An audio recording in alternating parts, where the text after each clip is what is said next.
But this is it. This is what we animate on. This is my animation desk.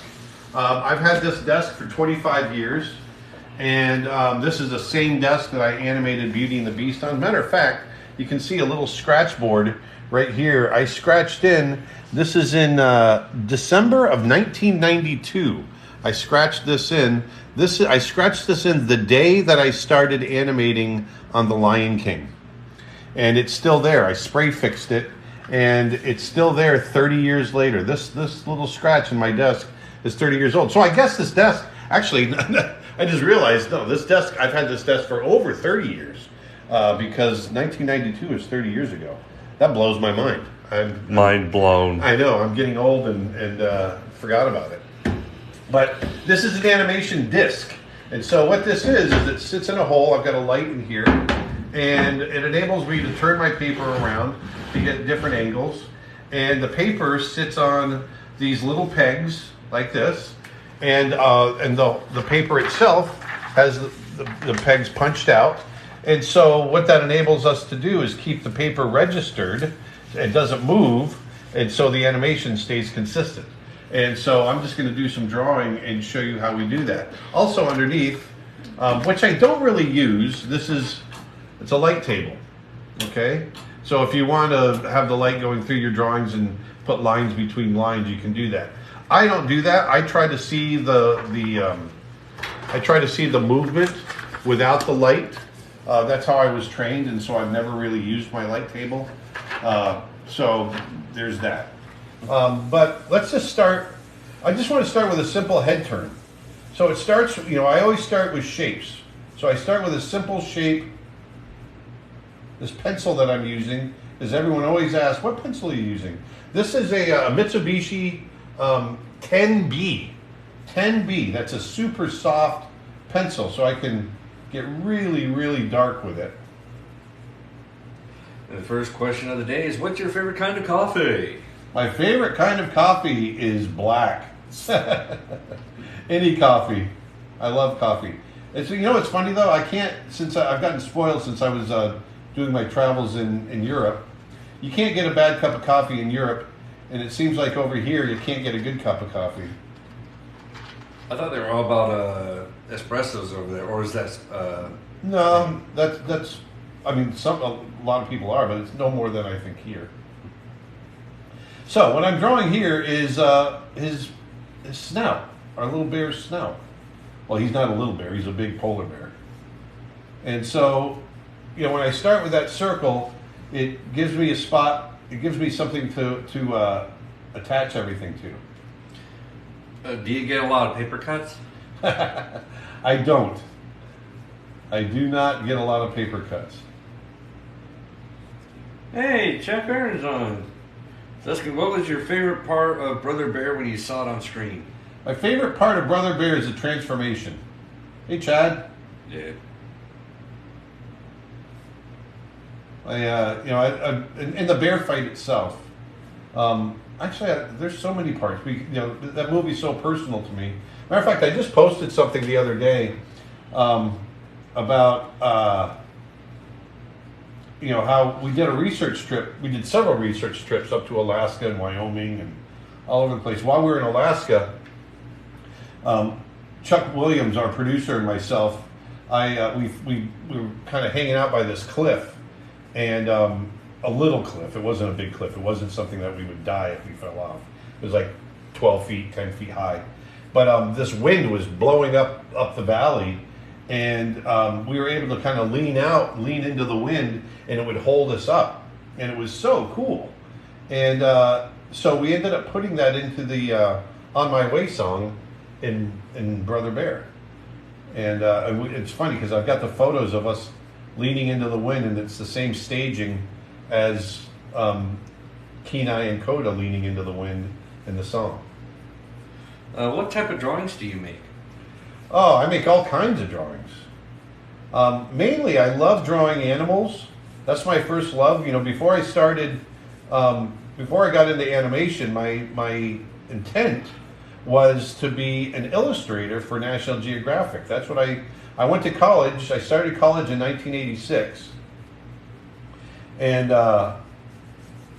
I went to the Ringling College of Art and Design in Sarasota, Florida, and I went for illustration. They didn't have animation at the time. Now they're a big animation school, but at the time they didn't have animation, and so I went to become an illustrator, and I discovered that National Geographic only freelanced, and so I needed to figure out something else to do. And so I started looking around, and I heard about 2 companies that were going to come to our school and interview for internships. One of them was Hallmark Cards, the greeting card company, and then the other one was Disney. And so Disney happened to be first. I thought, oh, that could be kind of fun. And I put together a portfolio for Disney, and they accepted me into the internship, and I learned animation. I went out to California and learned animation, got hooked on it, and I've been doing it ever since. So here's Snow Bear, or not, he's not Snow Bear, this is our polar bear. Here's a quick sketch. He's got his head turned one way, and we want to turn his head the other way. Just want to turn his head, make it nice and simple. He's just going to turn his head to the screen right, So I'm just going to move my circle over just a hair. Just a hair. Just a hair. Just a wee hair. Okay? And we'll just put his nose over this way. We're going to turn his head just a little bit more. Have you ever seen a bear in real life? I've seen thousands of bears in real life. You know, part of what I do, because I still love animal drawing. You know, when I was saying I wanted to work for National Geographic, is because it was my love of nature. And so, as a result, I've kept up my love of nature and animal drawing. Matter of fact, I teach animal drawing on my website. My website is creatureartteacher.com. And I teach animal drawing and animation and all kinds of stuff on there. But over the years, I still, you know, along with making movies and doing the stuff that I do, I kind of travel around the world and go to some of the wild places. I've gone to Africa a few times, and one of my favorite places is Alaska, and also Montana and Wyoming, Yellowstone. Yellowstone's going through some crazy stuff right now. I don't know if you saw, Dustin, but the entire park is closed right now. What is? All the rivers are flooding. All the roads are getting washed out. In Yellowstone? Yeah, all the roads that you and I drove. Yeah. Remember in Gardner, the town that we stayed in? Yeah. It's the river. Some of the homes, the buildings are gone. What? And the whole road is washed out. Yeah. Holy crap. So, but anyway, we go out a couple of times a year actually, and especially to Yellowstone, and we go out and chase wildlife and photograph and draw, and so doing that, I've seen hundreds and hundreds of bears. Black bears, grizzly bears.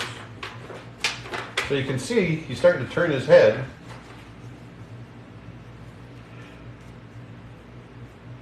So just 2 drawings, you can already get the animation. It's a very simple little shot here. How hard was it transitioning to different characters' art styles? It takes time for sure, because every movie, it's not so much the characters, it's the movie style, right? So every movie has a different style. And so, you know, that's one of the big questions I get from students when they ask me about, you know, should they have a consistent style in their portfolio, or should they have several different styles? And my answer to that is, if you want to be a studio regular, like a studio hire, someone that comes into a studio and is permanent there, because a lot of times people are freelance, and they'll pop from project to project rather than staying in one studio. But if you want to get into a studio and stay there, you should have a variety of styles, because that studio, unless it's like, you know, you're trying to get in with The Simpsons or Family Guy or something like that, obviously that's all one style. But if you're going in with a company that does movies like Pixar or Disney, then yeah, you're going to want to show different styles, because every film is a little different, right?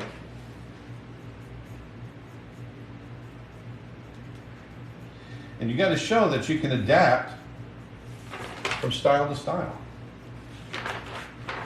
So here, I'm looking at the muscles, you know, the muscles of the neck come around. When you're drawing for animation and you're animating, you're not animating lines, you're animating form. And so you want to make sure that you're moving the form. That's why I don't like to turn on my light table, because I'm not concerned about the lines, I'm concerned about the shapes. And if I turn on the light table, it takes away my ability to see the shapes as well. So there we go. That's their number good. That's a telemarketer. Can't stand the telemarketers.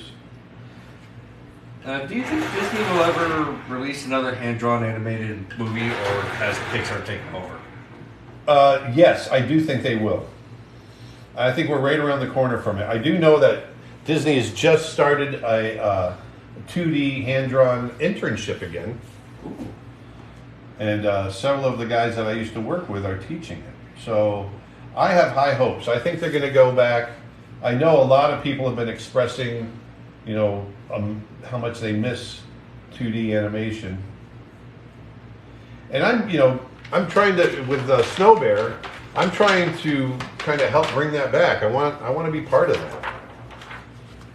So now I've got a drawing here, I've got a drawing here. Now I want to put a drawing in between, but I can't put a piece of paper in between and flip through. So what I do is I put a piece of paper on top, and what we're going to do is we're going to look at this drawing, we're going to go to the new drawing I'm doing, and then we're going to look at that. And so we get into this flipping action like this.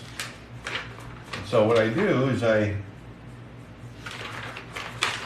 flip back and forth, and this becomes, once you've done it for 30 years, or 35 years, or however long it's been since that I've been animating, 34 years, started animating in 1988. Is there a personal message you're trying to tell with Snow Bear? There is a little bit. It's about, you know, holding out hope.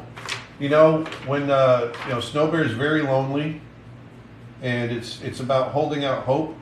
I was kind of digging deep into my own personal experiences, even though, you know, it's funny, so many people write these films off as just films for kids, but we get very personal with them. And I dig deep into my own personal life to tell these stories. And, you know, Dustin's mom, my wife, Karen, she passed away back in 2007. We were together for 20 years, and for a long time after that, I was pretty lonely. And after, you know, and so this is kind of a story of, you know, if you hold out enough hope, you know, it'll come back, it'll come to you again.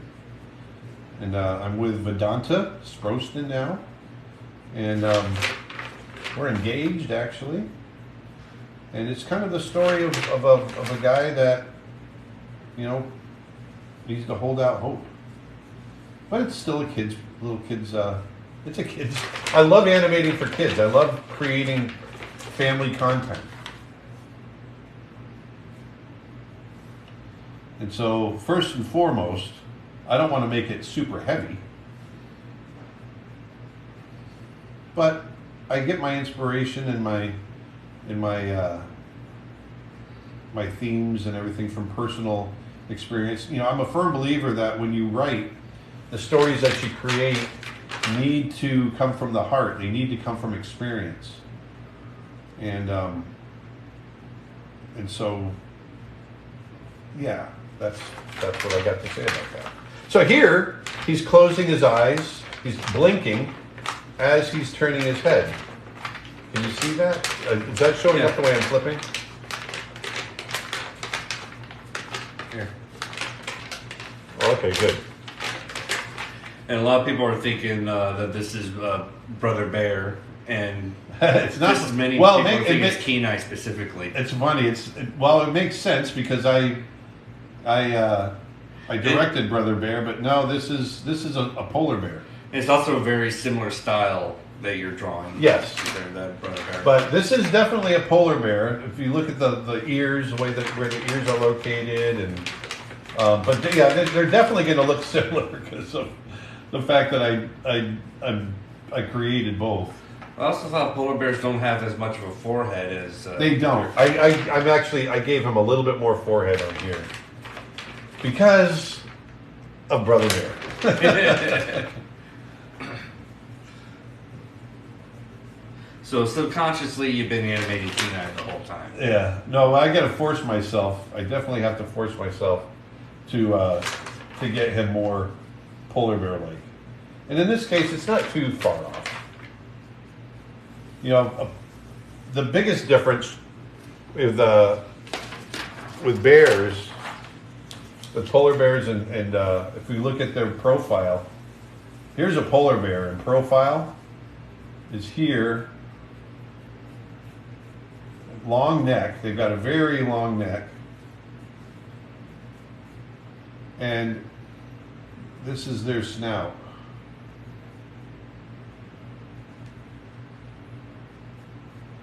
And then their little beard coming off like so. And small ears.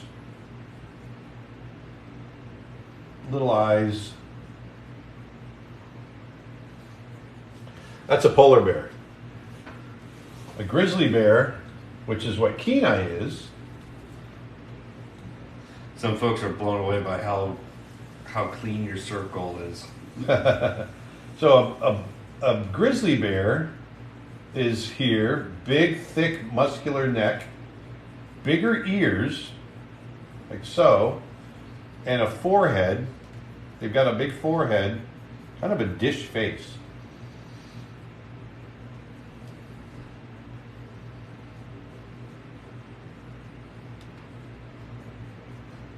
Little eyes here. And a beard coming down like so. Someone commented in all caps, you made me who I am. Brother Bear's why I connect with nature the way I do. Oh, literally, I cannot thank you enough, sir. That makes me happy. I really wanted my experiences in nature to come across in the movie. We really, really worked hard to do that. So there's your difference. This is a grizzly bear. There's a polar bear. I know it's not a ton of difference, but that's as far as realistic bears. That's the difference. That's what they look like. Can you one day show us the Disney internship portfolio? Yes. Matter of fact, I have mine. I just have to find it. I got to dig it up. And that's a great idea for a TikTok video. For a tiki-taki? For a tiki-taki. So here, I'm going to have his ear kind of floating up, like it's dragging a little bit. So here you can see his head turning. I got to get that neck in there. Man, I love these pencils. Yeah, speaking of, what pencil is that, again, for some of the newcomers? This is a Mitsubishi 10B.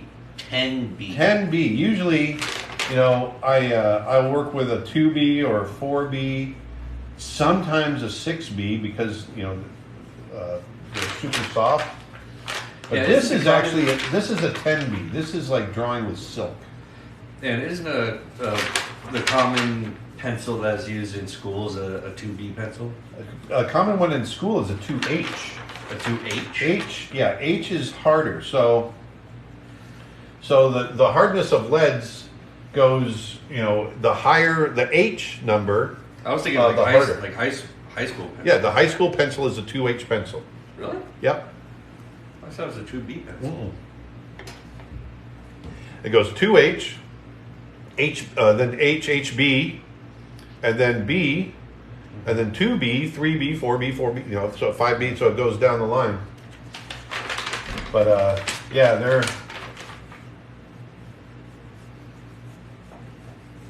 so you can imagine how. So think of 2H as way up the line. This is 10B, so this is like 12 steps softer. Ding.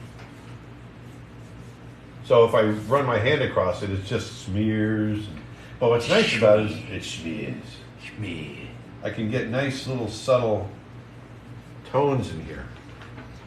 You're my biggest inspiration. Where can I find an animation desk like yours? Oh, these are hard to find. These were specifically made for our studio. They're out there, but they run between $6,000 and $15,000. They're really pricey. But they are amazing quality. Yeah, like I said, this desk here is over. I've had this desk for 30 years, and it was a few years old when I got it. The desk is just as old as I am. Yeah. Well, I did this drawing 1992, so that's 30. You're 31. Yeah, I'm turning 32 September. Yeah, exactly. So I've done the drawing. So now you can see him turning his head. Now I want to see him turn his head a little more smoothly. So I'm going to put this piece of paper aside. I'm going to come in here, and I'm going to do the same thing again. But now I'm doing the in between these two. Do any studios use traditional animation still? Yes, there's a lot. There's if any of you have seen Klaus, remember Klaus, the Christmas animation film that was on Netflix a couple of years ago? That was all hand drawn. That was at SPA Studios, SPA, which stands for Sergio Pablos Animation. Sergio is a friend of mine. We worked together for Disney for years and years. He's from Spain, and he put together an animation studio and has been running it. He's the guy that came up with the idea for Despicable Me. And now he has his own studio, and he created Klaus. Thank you. I was looking at the in-betweens, and sometimes my brain shorts out. And but there's also Cartoon Saloon. If you guys have seen Wolf Walkers, which was on Apple TV. So here's heads turning. They do beautiful hand-drawn animation. It's all that hand-drawn animation is still done on computers. Well, it's drawn on. It's hand-drawn. It's just that they're doing it paperless. Right. So it's traditional animation.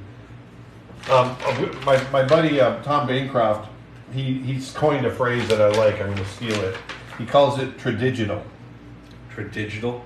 Yeah, it's tradigital animation.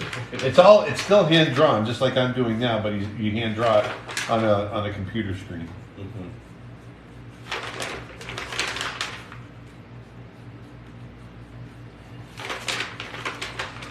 And you do quite a bit of hand digital or tradigital yourself. I do, yeah. And you use a Wacom Cintiq. I do. Along with what's the software you use for TV Paint. TV Paint. Yep, I use a Wacom Cintiq. I use TV Paint, and I want to get that eye down there a little bit more. Get the other eye in here. So So your now favorite display is still regular paper. Yeah, I love paper. One of the things I love about animating with paper is that at the end you've got a stack of drawings that you can flip through. It's physical, and you can hold it in your hand. That to me is cool. Okay, so his eyes are going to start to blink, right? So these are always the funny drawings. These are the halfway closed drawings. They always look dopey. It's the same as when someone takes a picture of you and they catch you like half an eye blink and you look like you're drunk. Or the same thing with a video, but it's you hitting the pause button at just the right time. Yeah. Do you have like a class? I do. My classes are online. They're on my website. If you go to creatureartteacher.com, creatureartteacher.com, I've got downloadable lessons. I've got an introduction to animation. I've got advanced acting for animation. I've got several different animation courses. I've got character design courses. I've got animal drawing courses. We've got all kinds of stuff in there. And I love, since I left Disney, I love teaching this. One of the reasons I started doing what I'm doing is that, I had come back to Florida after I left Disney, and I was directing a movie for a company here in Florida, and the company ended up going bankrupt. I came into work one day to continue working on the film, and the doors were locked. And I was like, all right, I've had it. I'm going to have to sell my house again, and I just didn't want to.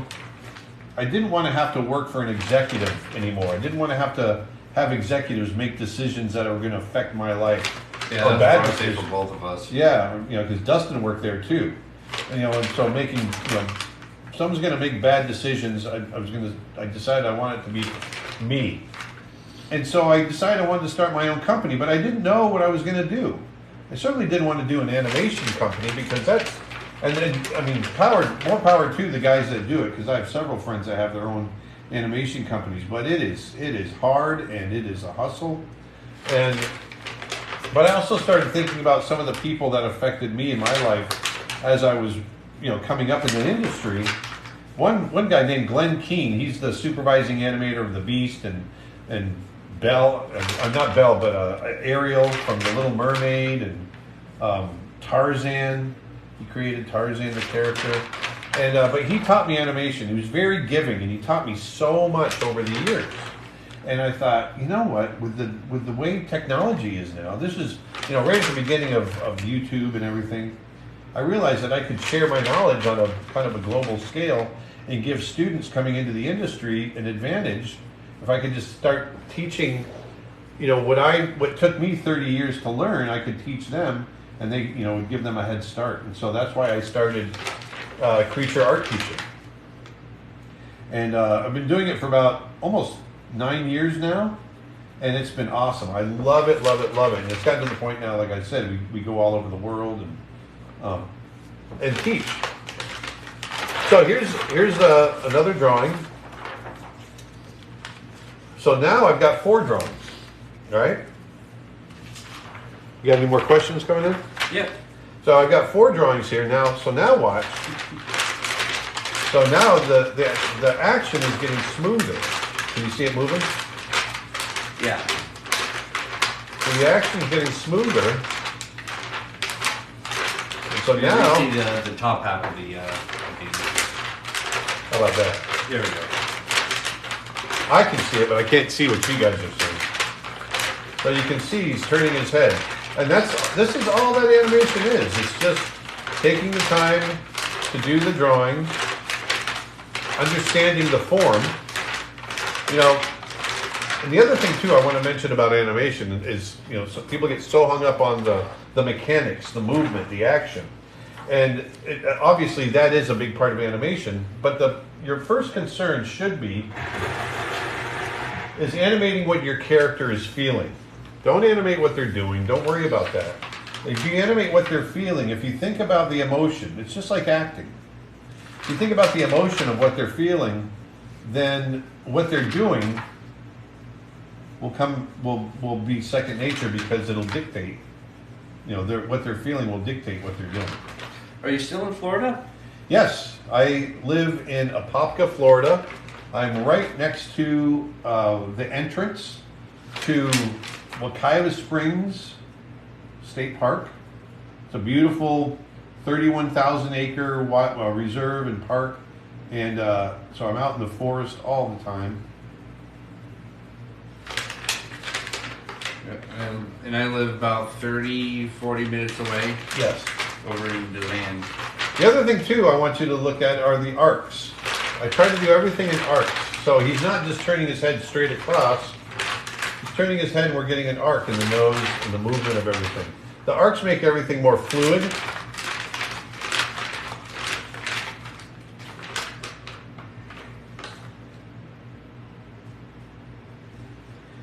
Any tips on progressing art for someone who wants to become an animator?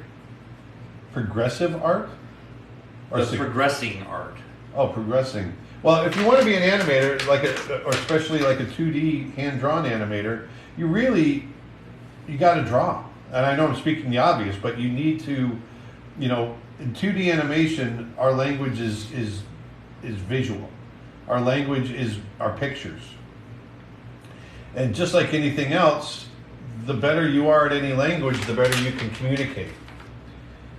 If you have a great vocabulary, then you're able to describe nuances in ways that people that don't have a great vocabulary can't do. And it's the same with drawing.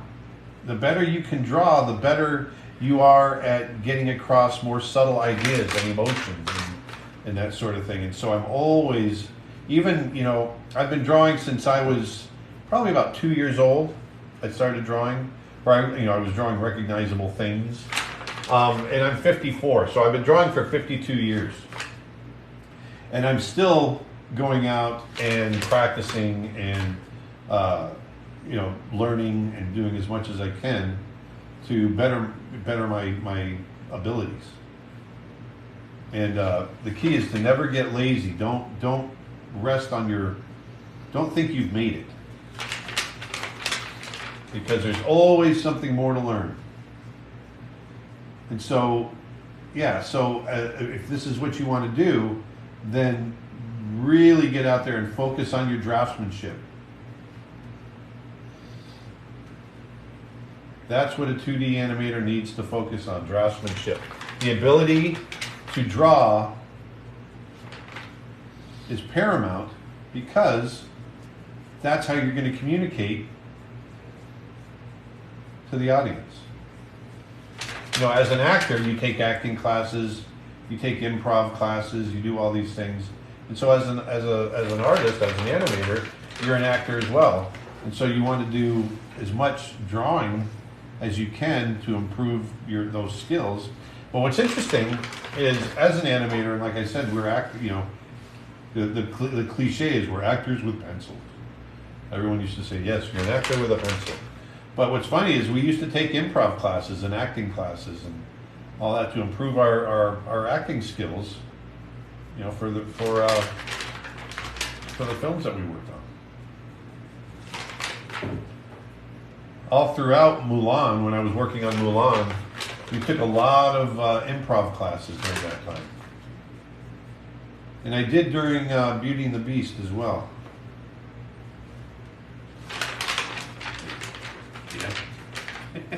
What's that? You know? Oh, yeah. How do you transfer these drawings to screen? These get photographed. So these would get photographed and then scanned. In the old days, these would get photographed and transferred to acetate. In the old days, they put a piece of acetate over the drawing, and then an inker would come in and trace them and transfer everything to an ink line, and then they would add color to the back of the acetate. That's how movies like Bambi and Pinocchio and all those films back in the 30s and 40s and 50s were done.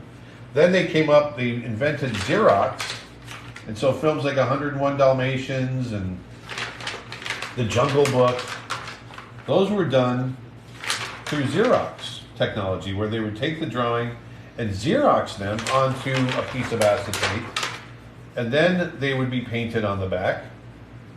And then the next technology, and this happened right after, this is during my lifetime, during my career, right at the end of The Little Mermaid and at the beginning of The Rescuers Down Under, is when they started, it was basically the end of The Little Mermaid, is when they started scanning into the computer, getting rid of acetate altogether, and Xerox.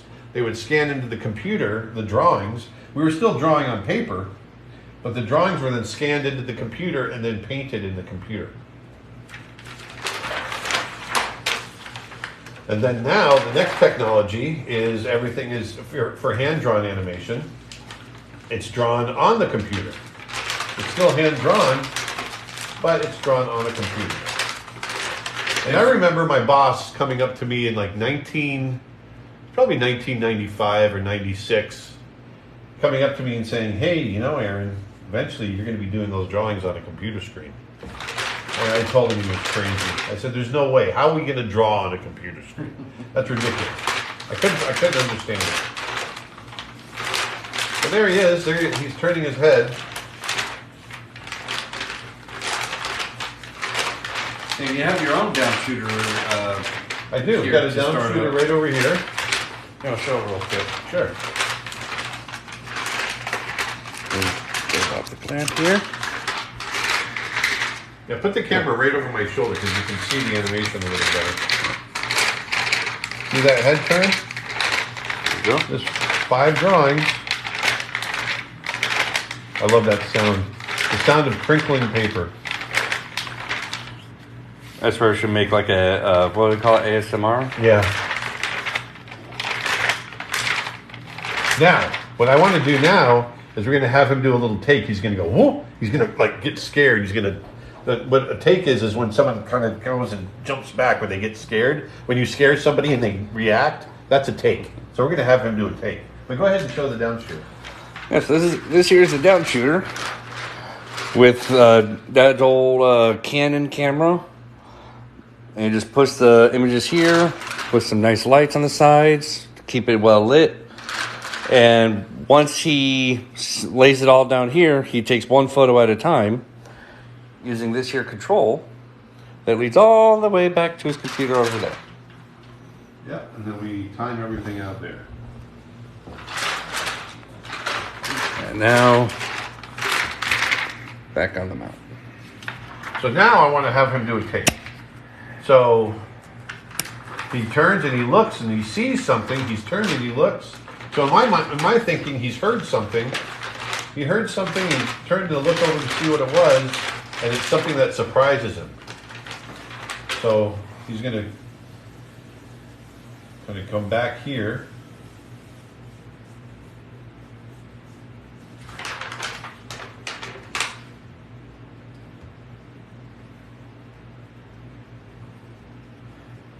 I'm going to drop his nose just a little bit.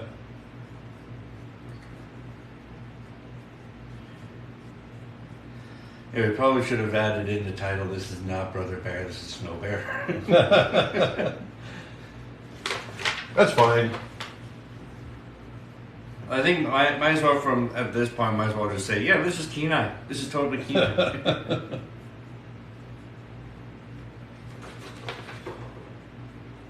Yeah, I know it looks like Kenai, but that's because I directed Brother Bear, so there's going to be similarities.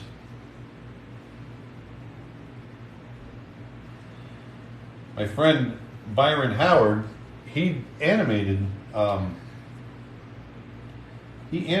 Kenai and designed him for the movie. Byron also just got the Oscar for Encanto. Encanto? Yeah.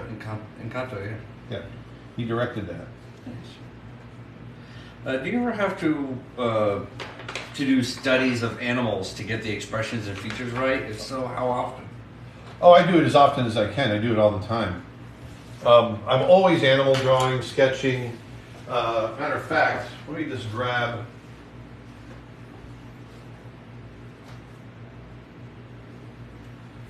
this sketchbook right here.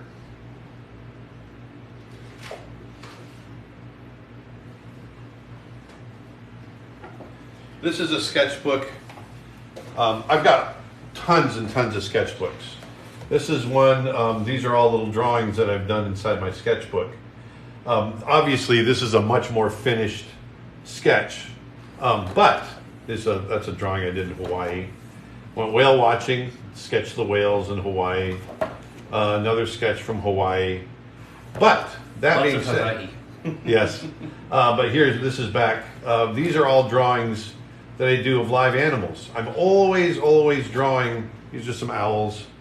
I'm always drawing live animals when I can to keep up my skills and to understand their shapes, their forms, their anatomy, all of that. And as a result of doing that, I'm able to do stuff out of my head. These are all sketches I did out of my head. And so that is the result of working and, you know, sketching from life. Now these are sketches from life. This is sitting and drawing a little baby fox. Oh, is that on our trip? This was our trip to Montana. We went to a wildlife center, and they had a lot of different animals there. And so this whole entire thing is just filled with sketches like this. They're very loose, they're very quick, but the process of doing it, it really fills your brain with anatomy knowledge. And so as a result, there's a little coyote. As a result, you know, I can go and I can draw these things from my mind. And I've been doing this for many, many, many years. And so after many years of doing that, you're able to bring that back to the desk and animate and design and all of that. How often do you draw per day? I pretty much draw every day.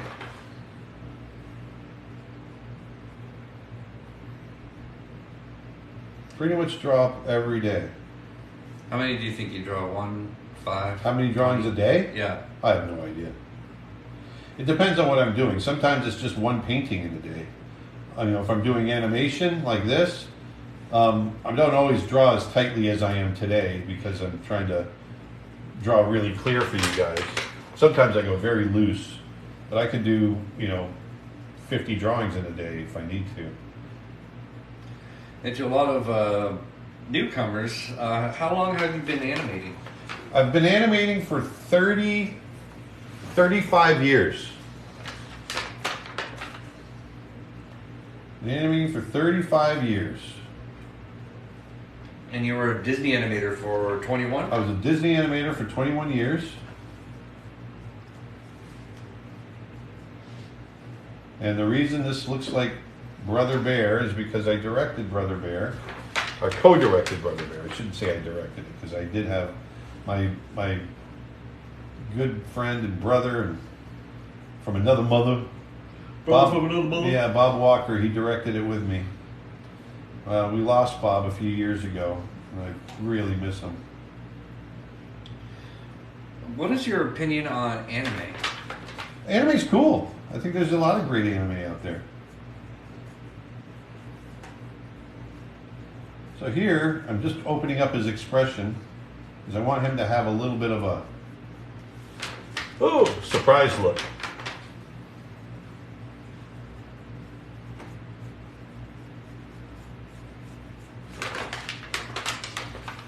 What Disney movies did you do? I worked on, the very first thing that I ever worked on was a very short, well, it literally was a short. It was a 6-minute cartoon starring Rajah Rabbit, Baby Herman, the whole gang. It was called Roller Coaster Rabbit, and it was a short cartoon that went out with the movie Dick Tracy back in 1990, 89. I don't remember that one. Dick Tracy, you don't remember Dick Tracy? Well, it came out right about the time you were born. So his ears are up, and so that was the first thing I ever worked on, and then I worked on my first feature, which was Rescuers Down Under. That came out in 1990, I believe, and then I went on to I worked on Beauty and the Beast, and I was one of the animators of the Beast with Glenn Keane, who's the supervisor. And then after that, I worked on Aladdin, and I was given the responsibility to design and animate Rajah the tiger. So that was the first time. I was still a young animator, but it was the first time I was ever given a character to design and then animate and kind of be responsible for the film. When was Trail Mix-Up? Trail Mix-Up was after The Lion King. That was after Lion King? Yeah. So after Beauty and the Beast, or after Aladdin and Rajah, I also helped out. You know, Rajah was a very small role, so I was able to work on other characters with other animators, and so I worked on Jasmine as well, helping Mark Henn. Mark Henn was the supervisor of Jasmine, and so he and I worked together a lot on different films. He did Belle when I was doing Beast. One of the biggest scenes we did together was the scene where Belle and Beast are in front of the fireplace and she's trying to bandage him, and he starts yelling at her, "That hurt!" You know, all that kind of stuff. Well, he and I animated that whole section together. That was all our animation stuff that you see there, and it was a lot of fun.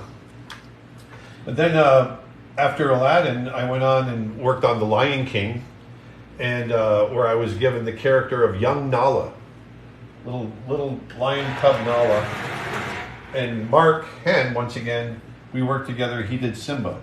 He was a much more veteran animator than me. He got the bigger roles. I got the supporting roles, which is great because I learned so much from him during those years.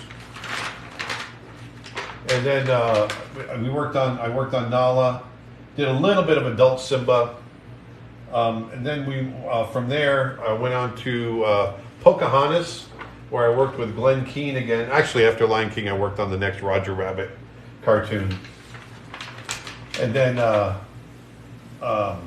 was a cartoon called Trail Mix-Up. And both Roller Coaster Rabbit and Trail Mix-Up are they're on YouTube. So if you look them up on YouTube, they're there. You can watch them, and it's free.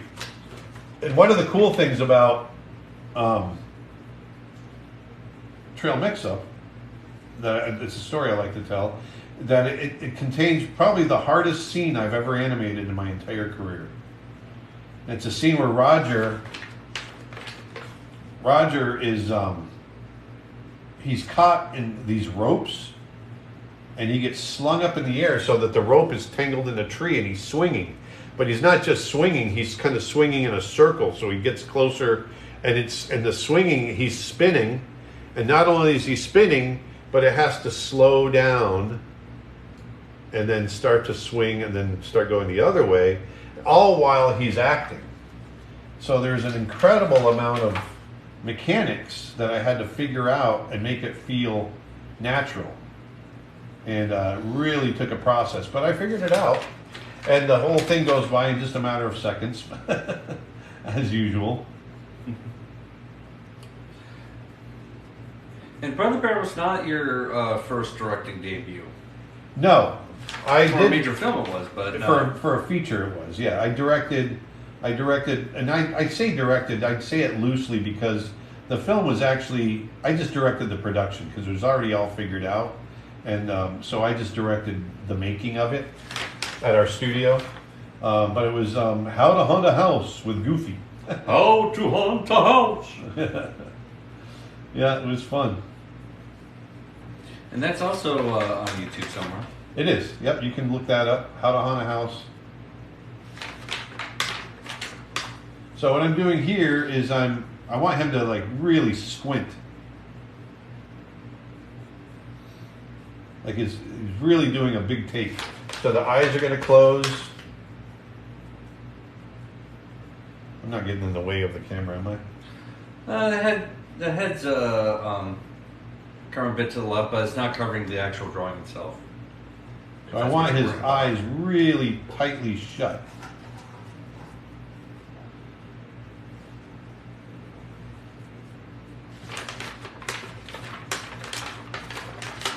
There we go. You can see that big expression change.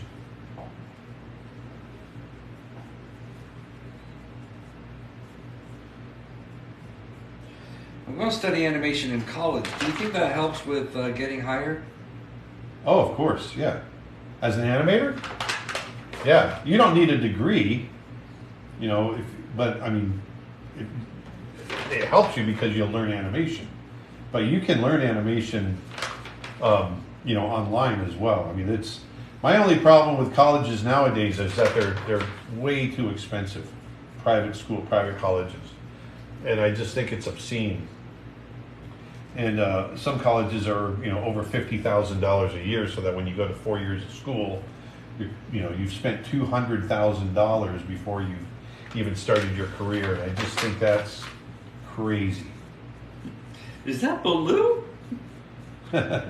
Nope, it's not Baloo. Look for the bare necessities, the simple bare necessities. Forget about your worries and your strife. Yeah, man. Are you still animating movies to this day? You know what? I'm animating my own. I haven't really worked. The last movie that I have a credit on was Wolfwalkers. That was out on Apple TV. I actually did a little bit of design work for them. And I really I didn't deserve the credit because I was only on for a little while. Very, very short amount of time. Not enough to deserve a credit. But Tom Moore, who's a director, is a very kind and really cool dude. And I am doing my own stuff. So here I'm squashing out the neck. What's your opinion on animators mainly using 3D animation these days in movies and shows? I think 3D, look, technology is inevitable. And as artists, we're going to explore everything we can. And it was, with technology like computer graphics, it was inevitable that we're going to get animation, coming into that world. People, I get asked so often about, do you think it's going to, think 2D will ever come back? And of course, I don't think it ever went away. It just got a little bit quieter. But people had the same fears when photography was invented. They thought painters were going to go away. It's the same kind of thing. It's just a different medium. And so, these mediums only go away if we let them go away. And so for me, I love 2D, I love 2D animation. I love 3D animation. I love all of it as long as the story is good. And so my medium that I do is 2D. And so I'll continue with it and hope. Every time a call happens, the stream gets paused. But oh, there we go. Are we back? Yep, show we're back. Yep. So sorry about that. I got another phone call. I don't know I got to figure out how to silence phone calls. There should be a, is there not a do not disturb? I'm sure. I'm an old man. I don't know how to do that stuff. So here we go. So look at that. What? Are you left-handed or is this inverted? I'm left-handed. Left-handed indeed. I am left-handed. Have been all my. What's funny about my family is I'm left-handed. My brother is left-handed. My mother's left-handed. My father's left-handed. The whole family. And yet I'm right-handed. Yeah. So let's get in here. Let's do it again. I'm going to get in here and in between these again. I want you guys to see how we do this. And so, just going back looking at this kind of stuff from an historical standpoint, what you see me doing is exactly 100% the same, no different at all from the way we made The Lion King and Beauty and the Beast and all those films. This is exactly what I would do every day. I was on Beauty and the Beast for over a year, and every day I'd get each week I would get a new scene. And it's funny, as an animator, I would work on a movie for about a year, and I would animate by the end of that maybe 3 minutes of the movie is about all I got in there. Is your son reading the questions? Yes. Hi. Are you reading them, Dustin? Yes, I am. Yep, that's Dustin. I'm trying to keep up as much as I can. There's over 5,000 viewers on here. Oh, really? Right now? Yeah. Oh, that's awesome. Thanks, you guys. Well, like I said, if you're interested in this stuff, because I'm going to do more of it, definitely subscribe to my TikTok, because you know, in that case you won't miss it. 'Cause I'm going to do a lot of fun stuff like this. I love talking about and showing animation. I love doing it. Do you mind if I answer a few questions? Or a few questions, guys? No, go for it. Yeah. What do you do for a living? I work for Dad as his video editor for the courses that we make, or that he makes online. Also help with the cameras, and every Friday when we live stream on Facebook, YouTube, and Twitch, I help manage and operate the stream on there. He's one of my employees. Yep. And on the side, I'm also a professional wildlife photographer. You can find my stuff on at Dustin_Blaise on Instagram. So you can see all that there. And do I animate? No, unfortunately I don't. I used to sketch. I used to draw back in the day, but now I'm all into photography.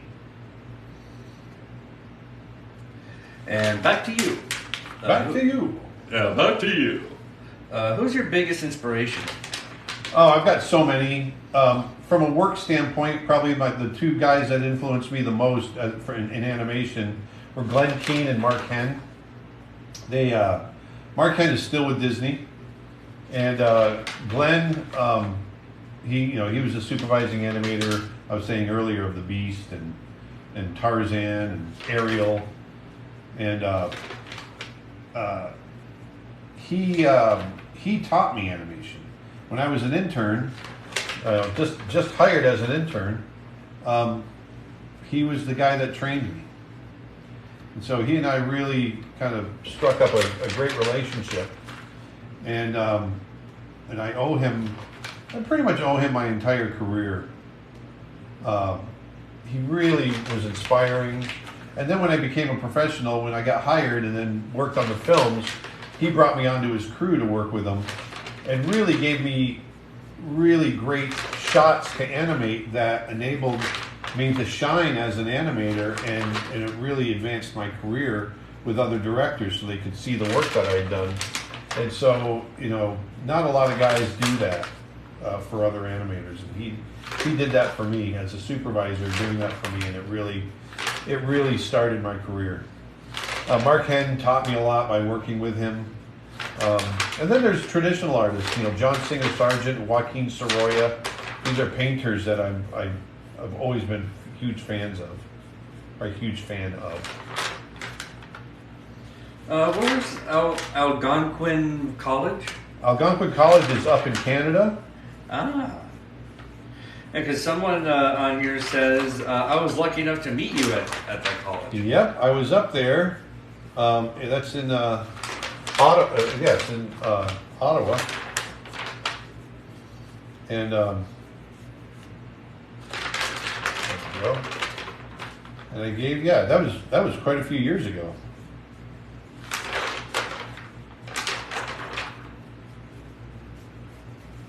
That was a life-changing trip. It was an amazing trip to talking with everybody, but it was also I was on that trip, and I was about 2 minutes from going on stage to give the lecture, and that's when I found out that my friend Bob, who was from there, that's when I found out that Bob had passed away about 2 minutes before going on stage, and it was really hard to give that lecture.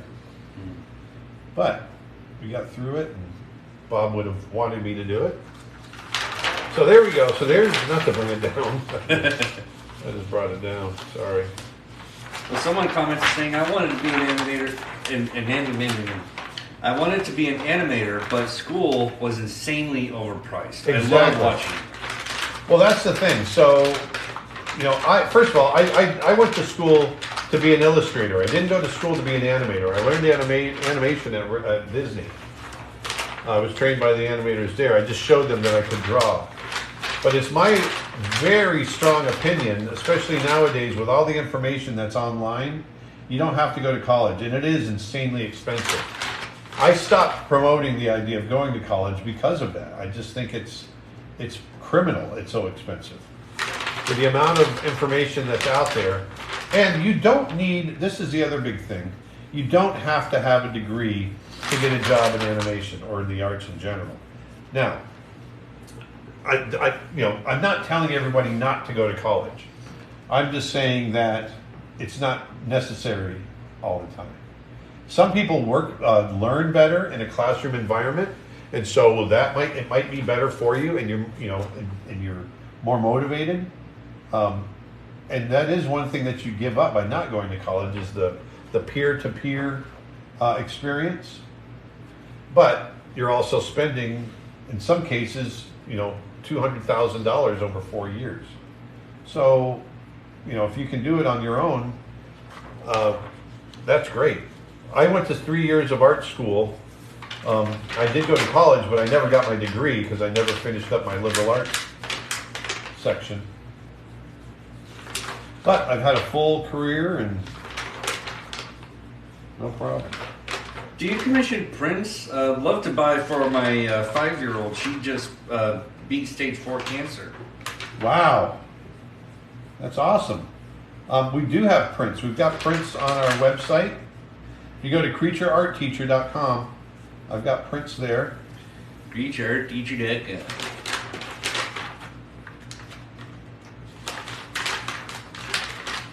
Also, if you go to pixel.com, fineartamerica.com, they're both the same, and type in my name, I've got very many prints available there. Does going to school give you better connections? Yes, it can sometimes. Yes, that is something that college, and I neglected to say that. That is something that college can do for you. The fact that, it can set up, a lot of college or a lot of companies will recruit from different schools. But that being said, it's not impossible to get a job by soliciting yourself if you're not in a college. A lot of people do it that way. When I was at Disney, now granted this is years ago, we had a lot of people come in that came in outside the college system. And they still do. So what I'm doing is I'm dragging his mouth a little bit. So it's going to look a little bit distorted.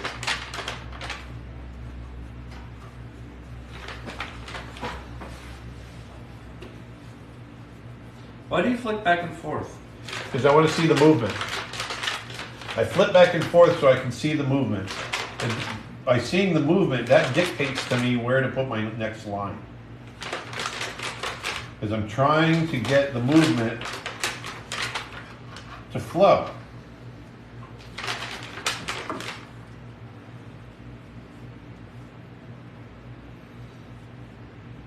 So by flipping, I can see it, and it tells me where to put my next line.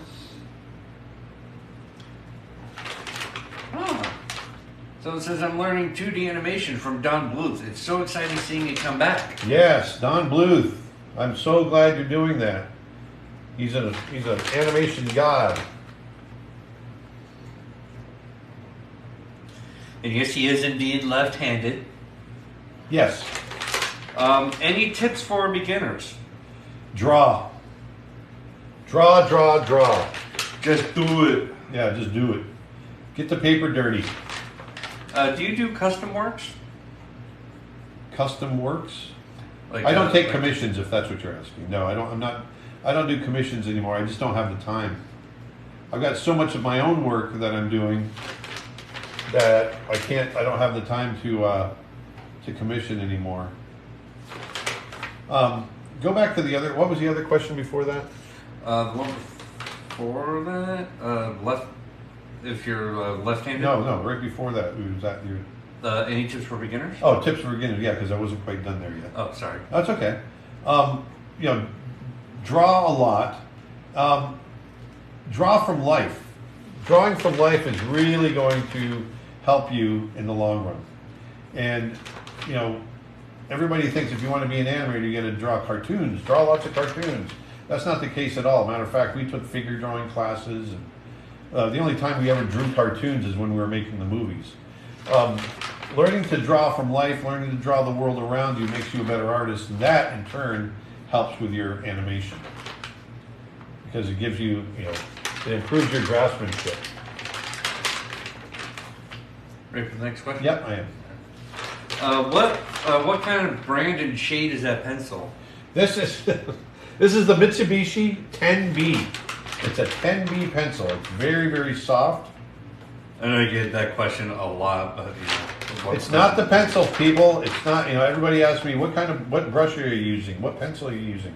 And it's a very valid question, and I understand why. And I used to ask the same question, but it's really not the pencil. You can. I just like this pencil in particular because it's soft. Everyone has their own preference.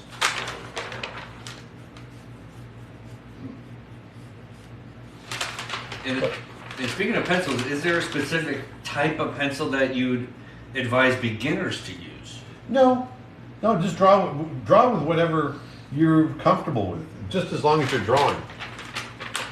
I've drawn with everything, so I don't have to this day I don't really have a favorite pencil or pen. Although I take that back, I do have a certain pen that I like. I've got this brush pen that I use when I'm out sketching.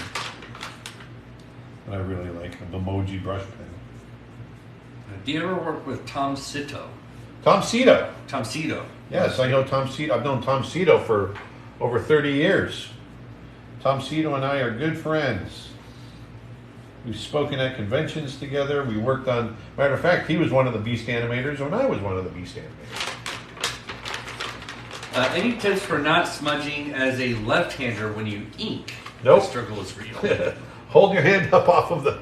No, Just nope. No, the biggest thing is to go from the right side of the paper to the left side of the paper as a left-handed person.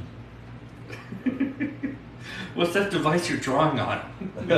Called paper?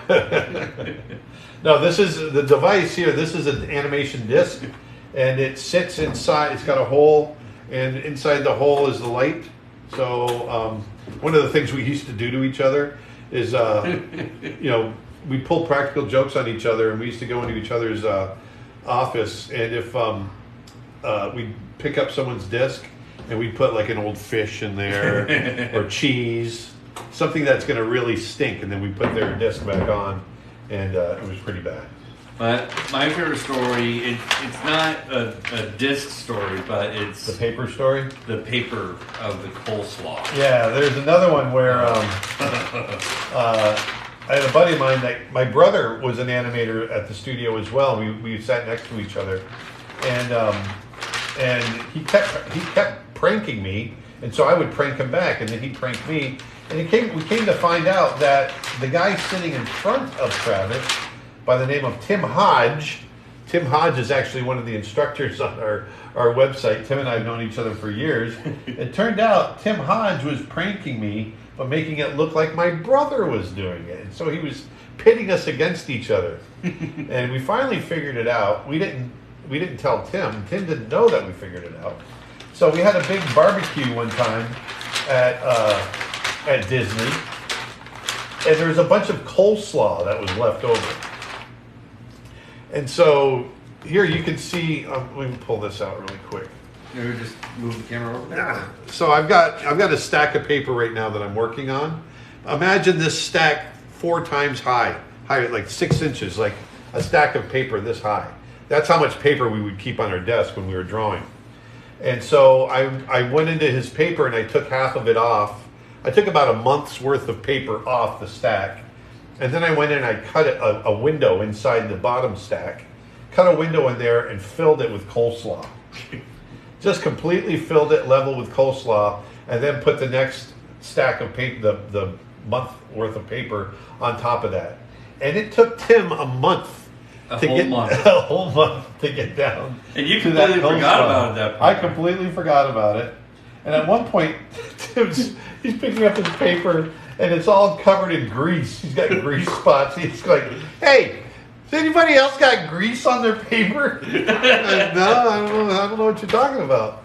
And he finally pulled the last sheet of paper off, and he goes, and it was just black, covered in mold and gooey, and oh my gosh, it was great. So, needless to say, he never pranked us again. I bet the stench went all throughout the office. Oh yeah, it was pretty bad. So anyway, but this is so here you can see him. Actually, take the camera again. Are you able to see that movement pretty well? Yeah. You see, if you take the camera and bring it over here, you can see it over my shoulder. So that's him doing the take. Actually, get right over there. There you go. You can see him doing the take, and that's how we animate. And I had a lot of fun doing this. We're gonna have to get going because I've actually got another course that I'm working on, a course on creature design, and we have to videotape that today. But I wanted to do this for you guys today and just have some fun, answer some questions, and see if we can't get TikTok going again. Like I said, it's been a while since we've been on, and it's such a great platform for something like this. I love TikTok for this kind of stuff. And then here's the section where he actually turns his head. Oops, let me do it here. There we go. Oh, I'm missing something somewhere. There we go. And there he is turning his head. So he turns his head. What? Huh? Turns his head, and then he reacts to something he sees off screen. Whoa! And just like that. So that's what is that? 9 drawings? That's all it is. But it's a lot of fun, and we'll probably make these drawings available online too on my website. But go on over to creatureartteacher.com because that's where I've got a lot more of this kind of stuff on my website. And but we're going to be back here. We're going to try to do this more semi-regularly, so you guys can get more of this stuff. And I'll give different lessons on different aspects of animation. But I hope you guys enjoyed this, and we're going to go ahead and sign off. And I'm going to jump over to my other course to get that done, and then we will talk to you guys later. Thanks a lot. Go on out there, put some beauty back in the world because we all need it. Go out there, be an artist, and change somebody's perspective. Cowboy Bebop. Bye. Bye.